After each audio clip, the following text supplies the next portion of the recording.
खंडणीसाठी धनंजय मुंडेंच्या शासकीय बंगल्यावर बैठक झाल्याचा दावा सुरेश धस यांनी झी24 तासच्या टू द पॉइंट या मुलाखतीमध्ये केलाय।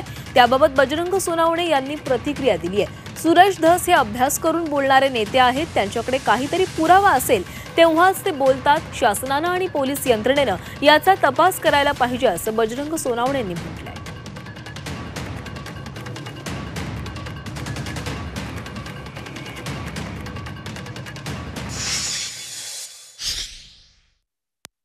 आका तुम्ही फक्त आकाचा आका एवढाच शब्द तुम्ही वापरत होतात, आज तुम्ही थेट धनंजय मुंडे यांचं नाव घेतलंय। नाही, धनंजय मुंडे साहेब यांचं नाव मी कशासाठी घेतलंय की 14 जूनला जी मीटिंग झाली, हे सुनील बिक्कड, त्याच्यानंतर तिथला एक शुक्ला नावाचा अधिकारी, त्याच्यानंतर ते आणखी एक नाव घेतलं मी काळकुटे अँड वाल्मिक कराड यांची एक बैठक परळीला झाली धनंजय मुंडे साहेब यांच्या निवासस्थानी।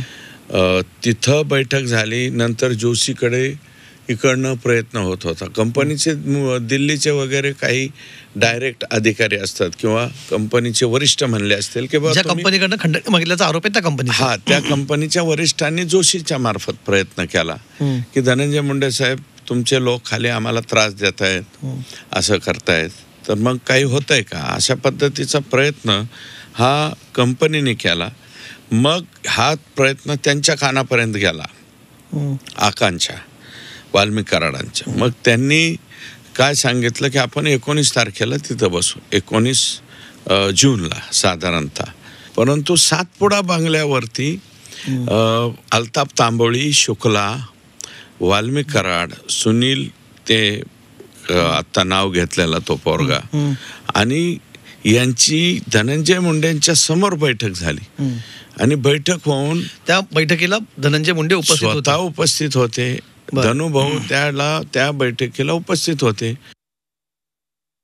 त्यांच्याकडे तो माहिती असेल, त्यांच्याकडे पुरावा असेल म्हणूनच ते बोलतात। मी आताच बोललो की ते असं विनाकारण व्याग बोलणार नाहीत। त्यांना ज्यावेळेस काहीतरी त्यांच्याकडे पुरावा किंवा माहिती असेल उपलब्ध, त्याच्यावर ते बोलतील। तर त्याच्यामुळे त्यांचं जे विषय बोलणं आहे ते सरकारनं आणि पोलीस यंत्रणेनं गांभीर्याने घेतलं पाहिजे आणि त्याची चौकशी झाली पाहिजे असं मला वाटतंय।